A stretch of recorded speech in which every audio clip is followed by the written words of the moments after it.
Hey guys, it's Crystal with Rethink Birth here again.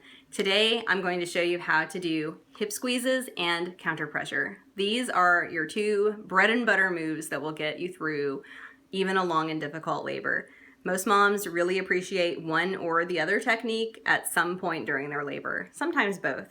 So the first thing you want to do for hip squeezes, mom's in all fours right now, very graciously helping us to show exactly what's going on. So first we're going to find the top of her hip bones, the iliac crest. It's right about here. You can feel for that.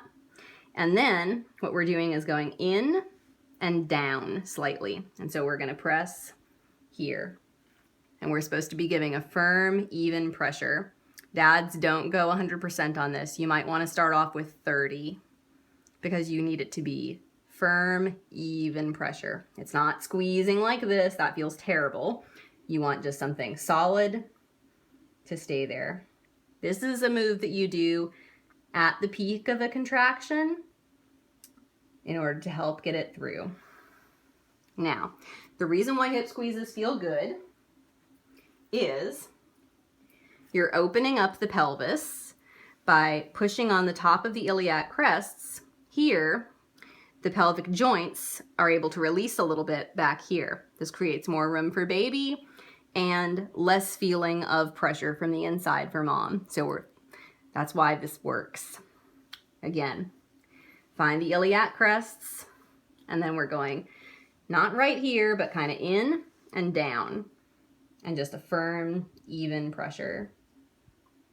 It's quite easy to burn yourself out. This does require some work, which is why we talk about how to do it with a rebozo and how to be able to do it in other ways.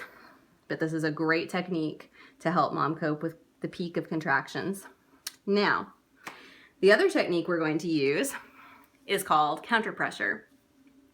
Counterpressure is useful because baby and contractions are kind of pushing from the inside, and so counterpressure relieves that pressure feeling by pushing on the outside. So what you're going to do is make your hands like this. We're using this part of our knuckles, our thumbs. We're making like this. Now we take them, we bring them down. Again, we're measuring from the iliac crests, where we found for the counter pressure, or the hip squeezes. And then we're going on either side of the spine, right around those sacroiliac joints. And we're just, again, firm, even pressure. Maybe 20%. Don't exhaust yourself, and don't do pulsing pressure or movement. Just pick a spot and stick with it.